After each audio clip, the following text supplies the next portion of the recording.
Bapak, Ibu, dan saudara yang saya kasih dalam Tuhan Yesus Kristus, menarik bagi kita untuk bicara tentang perceraian dan hidup setelah bercerai. Perceraian oleh karena kematian salah seorang dari satu pasangan, baik itu istri atau suaminya.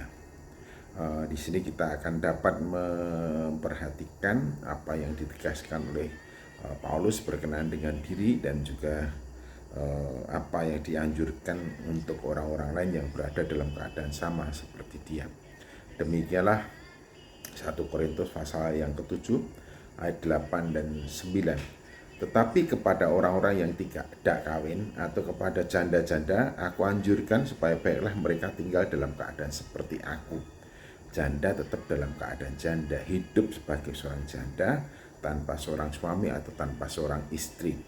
Lebih baik menjalani hidup sendiri dan fokus hidup bagi Tuhan daripada ditambah dengan direpotkan hadirnya seorang istri atau seorang suami, atau tambah lagi dengan hadirnya anak-anak dari pernikahan selanjutnya.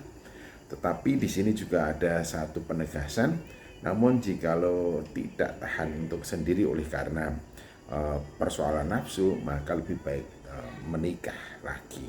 Dikatakan tetapi kalau mereka tidak dapat menguasai diri, baiklah mereka kawin, sebab lebih baik kawin daripada hangus karena hawa nafsu. Jadi hawa nafsu bisa menyebabkan terganggunya pola, model, dan gaya kehidupan seorang janda atau seorang bujang. Jadi kalau hidup membujang dan juga hidup seorang janda kemudian menjadi tidak tenang oleh karena keinginan nafsu yang sangat kuat, daripada kemudian jatuh oleh karena nafsu, maka lebih baik berumah tangga kembali, atau mempunyai istri atau mempunyai suami atau kawin lagi. Itu adalah ungkapan isi hati dari Rasul Paulus yang mestinya juga menjadi pemahaman untuk kita semuanya. Jadi suami istri bisa saja kemudian salah seorangnya menjadi janda oleh karena satu perceraian, tapi juga bisa oleh karena kematian salah seorang di antara mereka. Dan kalau kemudian hal ini terjadi dan tidak bisa dihindari, umpama perceraian itu menjadi keputusan yang diambil, maka dikatakan jangan lagi menikah. Tapi kalau perceraian itu diakibatkan oleh karena kematian salah seorang di antara mereka, tetaplah hidup sebagai seorang janda. Namun kalau tidak kuat karena masalah nafsu, lebih baik menikah lagi atau kawin lagi.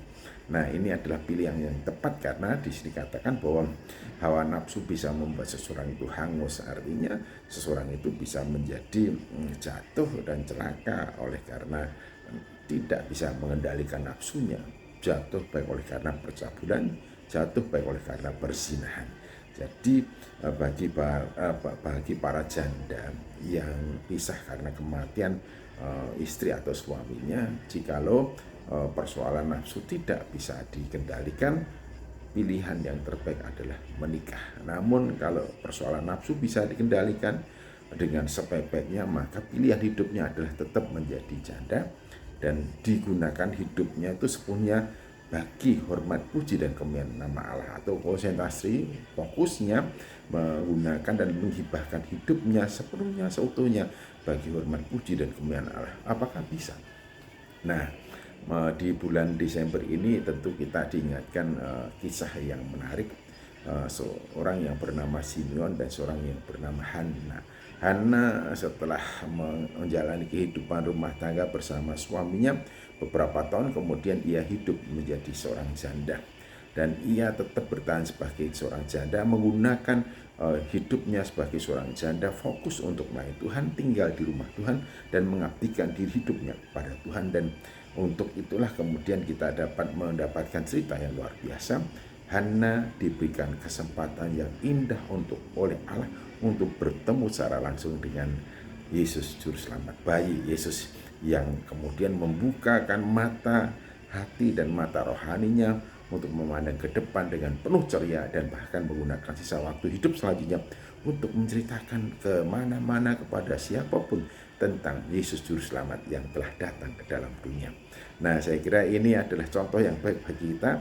Kalaupun ada seseorang yang kemudian menjadi janda oleh karena istri atau suaminya meninggal, lebih baik fokus menggunakan hidupnya untuk melayani Tuhan, bekerja bagi hormat, puji, dan kemuliaan nama Tuhan. Semoga Bapak Ibu suami istri menjadi pasangan yang ideal dan menikmati umur yang panjang sebagai suami istri hingga melewati ulang tahun emas, ulang tahun intan, dan seterusnya. Tuhan Yesus Kristus memberkati. Amin.